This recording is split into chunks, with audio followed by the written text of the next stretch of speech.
Baik, terima kasih Fatur. Kita akan menuju ke update berikutnya yang akan disampaikan secara langsung oleh research analis kami, Andreas Saragi, live dari studio Miraset Sekuritas. Halo, selamat pagi Pak Andreas. Halo pagi, Glenda, apa kabar? Baik, kabarnya Pak Andreas gimana nih hari ini? Saya baik, terima kasih. Oke, pagi hari ini kita akan bahas sedikit mengenai sektor semen, betul ya? Iya. Oke, apa kabar nih sektor semen kita di bulan Februari ini? Oke, jadi kemarin industri baru mengeluarkan data untuk sales volume di bulan Januari, di mana ini sesuai prediksi kita ya. Secara tahunan ada pertumbuhan positif, tapi secara bulanan ada sedikit penurunan. Oke, kita bisa masuk ke slide pertama. Jadi memang kalau di seasonality itu di bulan Desember selalu lebih tinggi karena anggaran infrastruktur yang lebih tinggi.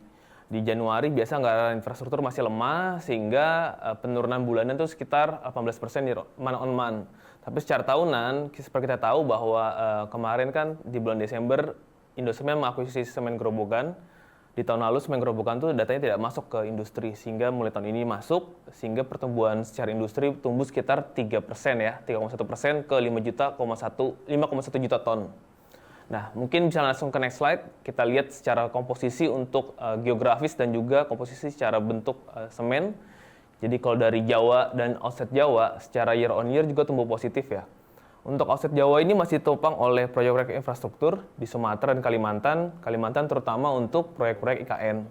Sedangkan untuk di Jawa, ya tentunya karena masuknya semen Grobogan meningkatkan pertumbuhan volume di Jawa.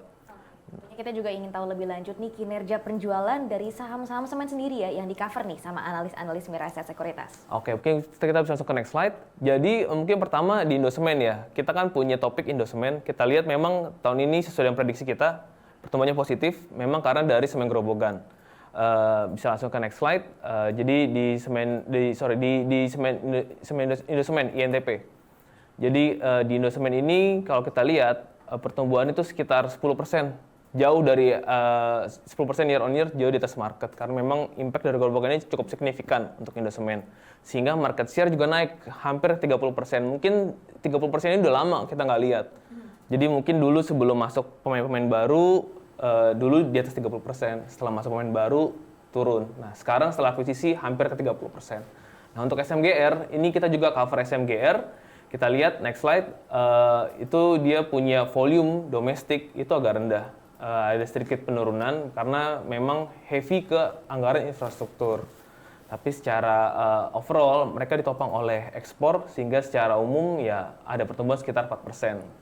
Oke, jadi ada shifting ya dari market share, dan ini menarik gak sih buat Mas Andreas sendiri? Kita lihat sih menarik ya, mungkin market nggak terlalu underestimate impact dari semen Grobogan ke Indosemen. Jadi kita lihat ini merupakan opportunity ya buat investor untuk masuk ke sektor semen. Wah, nah rekomendasinya sendiri nih untuk kedua saham ini gimana Mas Andreas? Kita secara overall industrinya kita masih overweight. Kita lihat harga sekarang ini ada proteksi yang cukup maksimal lah. Jadi mungkin kalau ada turun mungkin maksimum 5%. Tapi kalau kita lihat upside-nya mungkin di atas 20-30%. Jadi untuk Indosemen, jadi next slide, kita lihat Indosemen sendiri kita punya TP di 12.825, untuk SMBR di 8.025. Jadi kalau kita lihat ini saya kasih data EV/EBITDA multiple valuation ya, rata-rata PI band-nya ini udah -1 standard deviation. Ini artinya udah oversell time to buy.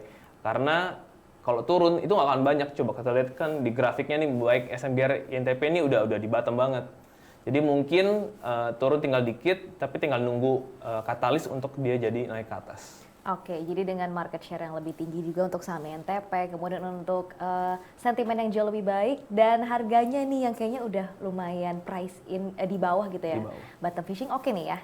Boleh, Oke. saya sangat merekomendasikan. Wah, thank you banget buat rekomendasinya Mas Andreas. Sahabat Miraset, itu dia tadi pembahasan kita ya mengenai sektor semen di tahun 2024. Kita akan menuju ke